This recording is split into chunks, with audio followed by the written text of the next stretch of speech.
Obsesif, ngobrol santai, seru, dan inspiratif. Halo Mas Syarif, apa kabar? Halo Mbak Suli, halo teman obsesif. Kabar baik hari ini? Sehat-sehat? Sehat-sehat. Ya, oke. Thank you banget udah mau meluangkan waktunya untuk recording obsesif. Untuk teman-teman pendengar obsesif yang akan belajar mengenai scientific writing nih. Nah, mungkin sebelum kita ngobrol lebih lanjut mengenai scientific writing yang wah kesannya berat banget gitu ya, scientific writing gitu. The writing itself aja udah berat. Ini scientific writing gitu ya. Jadi mungkin bisa kenalin diri dulu nih, Mas Syarif ini backgroundnya apa, terus mungkin kesibukannya sedikit ngapain sih sekarang gitu. Oke. Ya, jadi nama saya Syarif Maulana. Saya sekarang sedang studi doktoral di Sekolah Tinggi Filsafat di Ankara. Seharian saya sebenarnya banyak nulis ya. Saya nulis beberapa buku. Salah satu di antaranya tentang demotivasi, judulnya kumpulan kalimat demotivasi. Dan juga saya lagi ada proyek beberapa buku lagi, misalnya buku pengantar ilmu komunikasi sama terjemahan biografinya Jacques Derrida. Nah, saya juga punya kelas sendiri namanya kelas isolasi, itu kelas filsafat daring gratis ya. Itu tiap bulan kami pasti bikin ini ya, kajian pemikir. Terus saya juga ngajar di Unpar ya, di Fakultas Filsafat, mata kuliah filsafat sosial dan wacana postkolonial. Oke, lumayan ini ya, buku demotivasi. Ya. Itu tentang apa tuh? Ya, Maksudnya ya gimana tuh intinya sih kan elaborasi? kita udah sering dengar kayak motivasi ya.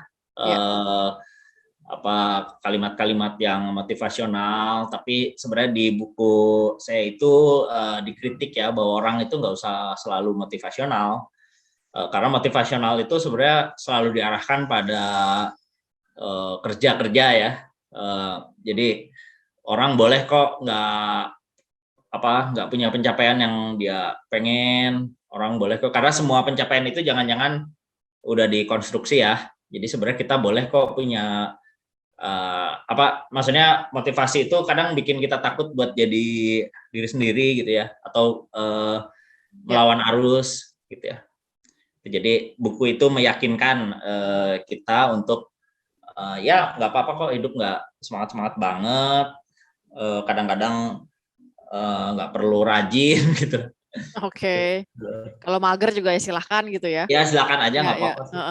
Ya ini kayaknya terpengaruh sama ini nih apa namanya toxic positivity nih sekarang nih. Ya Sebenarnya, sekarang lagi musim kan ya. ya Mungkin karena kan. pandemi juga optimisme kan nggak ngaruh ya. Kita yakin pandemi selesai kapan, tapi ternyata nggak selesai.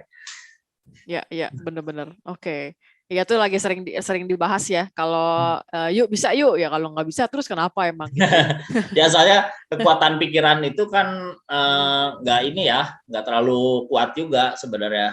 Kalau emang kekuatan pikiran itu mengubah, ya suruh aja kayak Elon Musk atau Jeff Bezos itu misalnya jadi miskin, misalnya kan nggak mungkin ya, walaupun kekuatan pikiran dia mengarah pada kemiskinan, tapi dia nggak akan miskin. Gitu. Oke, sip. Emang kalau ngomong sama orang filsafat nih ya, lalu terbaliknya gitu. Oke.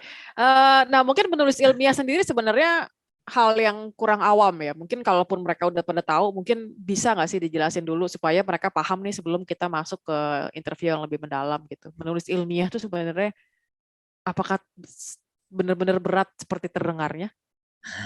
Ya, menulis ilmiah tuh kayaknya kalau lebih gampang dipahami itu mungkin bisa dipertentangkan sama menulis populer ya.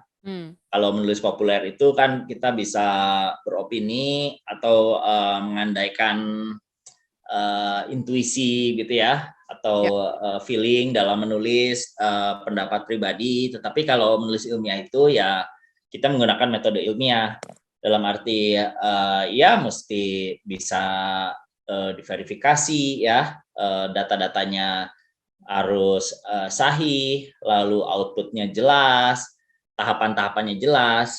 Jadi sebenarnya menulis ilmiah itu sesederhana adalah menulis yang berisi pendapat dengan didukung oleh metode ilmiah gitu. Jadi sebenarnya kita bisa aja misalnya nebak ini ntar lagi hujan nih misalnya, tahu dari mana? Oh ya kayaknya aja sih feeling. Nah ternyata benar hujan.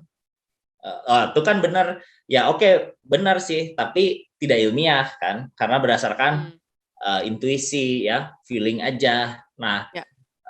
kalau menulis ilmiah itu ya harus dijelasin ya kenapa bisa hujan, dan kenapanya itu dijelaskan secara sistematik, pakai teori, pakai data gitu ya. Ya sebenarnya secara umum itu aja sih yang ngebedain gitu. Oke, jadi emang nggak ada opini di situ ya? Iya, opininya harus ada landasan. Ya. Harus ada landasan ya? Oke, kalau nggak jadi Anabel ya, biasanya gue suka ngomongnya Anabel tuh, analisa gembel. Iya, Jadi kalau lihat-lihat cuaca, cuma kayak mau hujan nih, mendung, gelap, taunya nggak jadi hujan. Iya. Oke, tadi kayaknya udah sempat dijelasin berarti ya, berarti kalau secara prinsip gitu ya, ada unsurnya bisa diverifikasi, terus kemudian outputnya clear gitu ya, boleh beropini, tapi dia harus based on facts gitu ya, ada landasan teorinya ibaratnya gitu ya, sama tahapan-tahapan menuju opini yang berlandaskan teori itu jelas gitu tahapnya. Oke, sip. Nah sebenarnya tulisan ilmiah ini dapat dipakai dalam occasion apa aja sih, selain mungkin kalau teman obsesif di sini yang kebetulan kalau lihat dari demografi masih 1827 ya, skripsi gitu. Mungkin that's one of the first yang mereka benar-benar serius nulis ilmiah gitu ya. Kira-kira selain skripsi itu apa lagi sih, Mas Syarif, yang bisa Ya sebenarnya mungkin gampangnya tulisan ilmiah itu digunakan kalau kita mau masuk pada komunitas ilmiah gitu ya.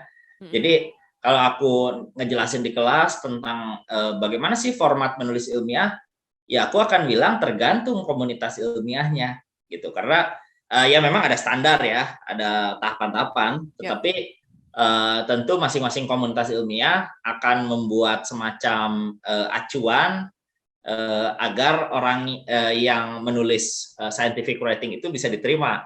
Nah, jadi occasion-nya sih lebih tepatnya ya kalau kita mau misalnya diterima dalam komunitas ilmiah A, atau diterima dalam komunitas ilmiah tuh mungkin lebih tepatnya ya kita perlu poin yang didapat dari jurnal, atau kita butuh penelitian kita dibaca oleh masyarakat akademik. Nah, maka itu perlu. Tetapi kan ya tidak semua tulisan itu harus dibaca oleh komunitas akademik kan. Bisa juga misalnya ini temuanku ini lebih baik dibaca oleh awam, misalnya publik. Nah, maka itu tidak perlu kita menulis secara ilmiah. Kita tinggal masukin koran atau artikel rubrik-rubrik di media massa, nah gitu. Tapi kalau scientific writing yang dimaksud di sini adalah ya untuk occasion yang kiranya diterima ya dalam komunitas ilmiah gitu. Apapun itu, mau jurnal, mau tugas akhir, mau apapun gitu. Nah, yang salah satu yang gue tahu yang paling bergengsi itu jurusan ilmiah itu masuk ke Scopus ya. Dulu ada masanya lah, gue sama teman-teman gue pengen banget coba submit ke Scopus itu. Nah, itu sebenarnya Scopus tuh seberapa bergengsi sih, Mas Syarif? Ya mungkin bisa dikatakan itu dalam komunitas ilmiah itu termasuk yang oke ya, termasuk yang dihargai sangat tinggi, karena proses reviewnya, terus keketatan publikasinya, terus standar-standar dalam acuannya itu cukup tinggi ya. Jadi kayak setiap kalimat harus ada referensinya gitu. Kadang kan kita berapa paragraf baru ada referensinya. Kalau Scopus tuh biasanya setiap kalimat yang mesti mengacu pada jurnal lain yang usianya biasanya ya jangan sampai lebih dari 5 atau maksimal 10 tahun gitu. Nah, bergengsi tentu ya jadi bergengsi kalau komunitas ilmiah di kita misalnya menerima itu sebagai sesuatu yang bergengsi ya. Jadi misalnya kampus-kampus di Indonesia udah mulai ya, misalnya orang-orang yang publikasinya dimuat di Scopus ya tentu dapat penghargaan. Nah, sehingga menurutku di situ kesepakatan itu menjadi penting ya gitu. Jadi seberapa bergengsi jawabannya ya selama komunitas ilmiah menghendaki itu sebagai gengsi gitu. Tapi kan ada cara lain misalnya buku atau monograf gitu ya. Oh, oke. Sip. Ya. Nah, sebenarnya sebelum penulisan ilmiah gitu sebenarnya ada nggak sih tahapan-tahapan yang harus mereka lakukan gitu ya? Dan saat mereka mau desain research gitu ya. Dan mungkin bagaimana sih afterwards setelah research-nya sendiri, pengolahannya seperti apa? Ya sebenarnya masalah dari menulis ilmiah itu salah satunya adalah masalah dalam menulis pada umumnya ya. Biasanya orang menuangkan dari ide ke dalam tulisan itu kan suka ini ya, suka susah ya. Jadi ide di kepalanya banyak, tapi pas nulisinnya susah. Nah itu menurutku masalah umum. Jadi memang nomor satu ya orang harus bisa menulis ya. Gitu. Jadi bisa teori saja, bisa metode ilmiah saja tidak cukup, tetapi orang harus bisa nulis. Nah, kemudian mengikuti nanti mempersiapkan ya problem statementnya apa. Jadi kita mau meneliti apa. Nah, itu juga kadang orang susah ya. Jadi kita tertarik sesuatu tapi kita nggak tahu sebenarnya apa yang mau kita teliti gitu. Dan apakah itu bisa diteliti nggak? Nah, kadang itu juga orang kadang ini ya susah untuk mengungkapkan. Kayak misalnya kita nggak bisa neliti kayak surga neraka itu kan nggak bisa diteliti. Tetapi kita bisa meneliti kayak pandangan orang tentang surga dan neraka ya. Nah, itu kan lebih konkret ya. Nah, jadi kita mesti bisa memilah dulu mana yang bisa diteliti. Nah, pas sudah dapat, baru kita bisa pilih mau pakai pendekatan kayak gimana nih buat nelitinya gitu. Mau ngedeketin pakai apa? Nah, kalau itu berarti udah mulai masuk ke teoritik. Nah, itu berarti udah mulai mesti baca-baca lagi atau ngurai-ngurai lagi dengan pakai ngebandingin sama literatur lain lah gitu. Gitu. Oke. Nah, biasanya dari tahapan yang Mas Syarif jelasin itu sebenarnya tantangan yang paling susah tuh biasanya apa sih? Kalau dulu skripsi bikin tesis gitu ya kan gue paling susah bikin judul. Nah, itu sebenarnya judul tuh kan kayak ya ntar hari ini pengennya ini, ntar minggu depan pengennya beda gitu. Nah, biasanya tuh Mas Syarif tuh gimana kalau lihat tantangan menulis ilmiah ini dalam hal research biasanya pengalamanku sih orang biasanya susah nunjuk masalah ya atau merumuskan masalahnya. Jadi dia biasanya terlalu luas, yang pengen dia ketahui terlalu luas. Nah itu jadi pengen segala di ini kayak orang dengar teori ini, ini sounds good, masukin, tapi dia tidak cocok, tidak kompatibel atau tidak tajam pada teorinya, pada apa yang dia mau teliti gitu. Nah itu biasanya karena gini, penelitian itu kan atau tulisan ilmiah itu kan sebenarnya kita bukan mencari kesempurnaan ya, karena kan kita baca-baca dulu teori sebelumnya ya, riset sebelumnya. Jadi tulisan ilmiah itu lebih pada melengkapi ya, saling melengkapi, saling mengkritisi, saling membantah. Jadi nggak perlu jurnal kita itu paling bagus, tapi kita melengkapi pada apa yang sudah diteliti sebelumnya. Jadi kita nambahin, ini ada lubang, kita tambal lewat penelitian kita. Jadi penelitian sebelumnya bagus sih, tapi ada lubang, nah kita tutup.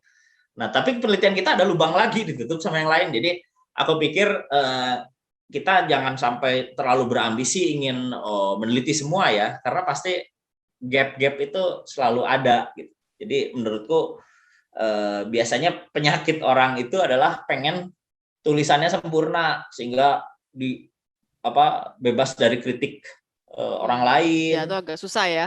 Susah gitu. Justru harus terbuka terhadap kritik. Ya. Ya karena bagaimanapun tulisan ilmiah yang bagus ada tulisan yang ilmiah yang selesai juga sih, Mas. Bukan nggak kelar. Yang penting selesai. Yang penting selesai ya. Ya betul.